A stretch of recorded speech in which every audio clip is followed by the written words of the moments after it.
How I watched a multimillionaire go broke, part 2. All right, so last we left off, I'd been called by my friends to help this lady, right? That was going had been through a divorce. She was rich, and they called me to help her. So I immediately after we left off, I was my first time at her house, and I was driving her to run some errands to get her license back. Well, to help her to try to get a license back. Again, I don't know anything about her. I don't know her life story, anything like that. At this time, she just met me. She, didn't know what to think of me or to trust me or not. So, we get in her Porsche drop top. We didn't drop the top that day. It was kind of gray and rainy that day. We get in her drop top and we drive off. We go to the courthouse. I park, walk on in with her. We get inside. She goes to whatever section she needs to do something. I don't really know what was going on in detail. Anyway, so we come back out. Still, she hasn't taken the shades off. I still haven't seen her eyes. And then she says, okay, I'm feeling a little tired. Take me back home. We'll resume with this tomorrow. I'm looking at the time because I'm like, okay, I came all the way over here to make some money, to work some hours. I hope this isn't the end of my shift, because that might have been like 3 hours or something like that, right? Which wasn't bad, because I was paid hourly at the time. It wasn't any salary or anything like that. Well, I hadn't even got paid yet, but that's what it was going to be. So we get back to her house. She settles in. She takes off her shades. So I got to find a chance to see her sad eyes, very sad eyes. Pretty woman, very beautiful lady, just very sad eyes. So she's there with me, and I hadn't really said that much to her, just let her live her life. Because, rich people, when you work for them, you're not their friend. You just do whatever they tell you to do, and then you go when they tell you to go. Which I didn't have a problem with that, because I was in school and I was raising my son by myself. So I really, I wasn't trying to take up too much responsibility as far as emotional support if I didn't have to. I just didn't know what I was getting myself into. But anyway, so she says to me, okay, I want you to come back tomorrow, but before you leave, if you could please go and get me a couple of things from the grocery store. So she gave me a list of things that she wanted me to get. And she gave me her debit card or whatever. And she told me to go to the store. So right then and there told me, okay, she doesn't think I'm a crook or anything, because she's giving me her debit card to go to the store for her. So I went and got her the groceries that she wanted. I brought them back in.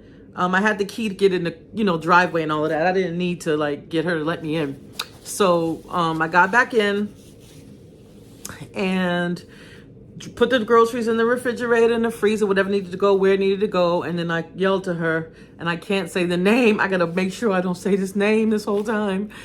I'm going to name her Sally. Okay, so I'll have a name to use. Sally, I'm going to leave now. And she yells down, okay, I'll see you tomorrow. Can you come at 10? I said, sure. So, okay, I'm like, yeah, I checked my Palm Pilot. I'm there. And it was like, okay, this is smooth. She doesn't really talk to me. I drive her around. I take her on her errands.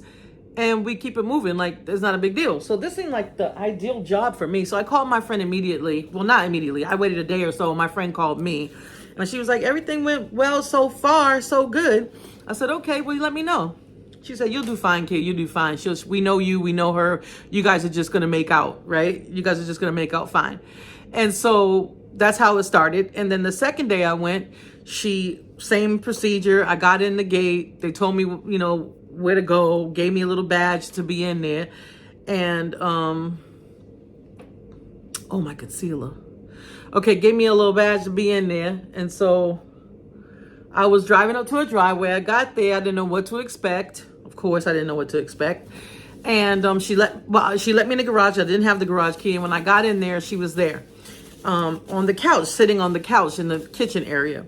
And she was like, okay, today we're going to run a few errands. And then I want you to drop off a few things for me after you drop me off. I said, okay. So I get in the car with her.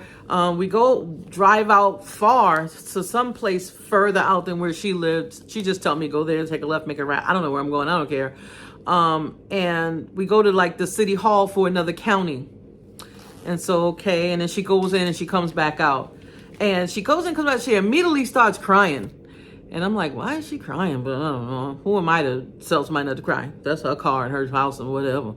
So she starts crying, and I know she's sad already, so I'm feeling bad, you know? I'm like, oh, what's going on? And then she says, these people, they're just really, really giving me a hard time. And I'm like, what's going on? She's like, she's trying to get some permits. So she tells me on this day what she does for a living. And what she does was that she owns commercial property. So, you know, rental properties, houses and stuff, like she owns business, commercial properties, and had just embarked on a huge purchase of some commercial land. I mean, acres and acres of commercial land. And she was trying to build gas stations on it. So this is what she's telling me on the ride. And she needed certain permits from the city in order to get, you know, construction going or whatever. And they were giving her a hard time. She said she had been fighting it for about a year. And she was feeling like, you know, they were discriminating against her or something because they was just blocking her in all angles. And I was like, oh, so she's got some problems going on, right? Okay, maybe that's why she's sad.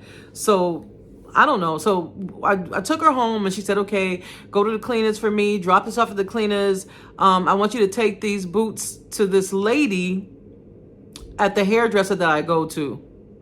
And I said, okay. So she said, they're right over there, and they were in a box. So I didn't pay him no attention or anything. So I just doing my job. And then she wanted me to pick up a prescription. So I went to pick up the prescription. I did not read the medication because that's none of my business. And then I took the clothes to the cleaners and I said, let me make this the last stop. So I go to the hair salon, to the lady that does her hair, to give her these boots. So the lady says, I said, hi, I'm here for Sally. And I came to give you these boots. And she's like, okay. And so she stops doing the hair and she comes over to me and she opens the box. And she was like, how much you want for these? And I was like, how much you want for these? And she was like, yeah. And I was like, I don't know. She just told me to drop them off. And so I said, okay, let me call her. And so I called Sally and I'm like, Sally, the hairdresser lady that you want me to drop it off for, Jane's asking how much you want for these. And the lady's looking at him and Sally is like $100. And I'm like, $100? I clearly could see that these boots were used. They were on the bottom, worn down, everything. They were used, okay? They were like scraped up. I mean, you could not return these to the store. And I wouldn't buy them off nobody. And they wasn't all that. They were Balenciaga or something, but they wasn't all that. And I'm just like bugged out by the fact that she's going to sell her hairdresser a pair of boots that are used and worn down for $100. I'm like, that's kind of weird. So the lady says, no, I don't want them. And so I drive off. I said, okay, ma'am. All right. I'll let her know. And I just take the boots back, embarrassed, because I wouldn't do nothing like that. So I'm embarrassed. So I take the boots back and I'm kind of like ticked off a little bit because I'm like, why would you put me in that situation and knowing that you was trying to sell somebody some old raggedy boots? Now I would not tell you this if it wasn't true. This really happened. And I didn't say anything. I just said, oh, she said she didn't want them. She said, okay, put them there. That's fine. Okay, come back tomorrow. So I'll come back with part 3.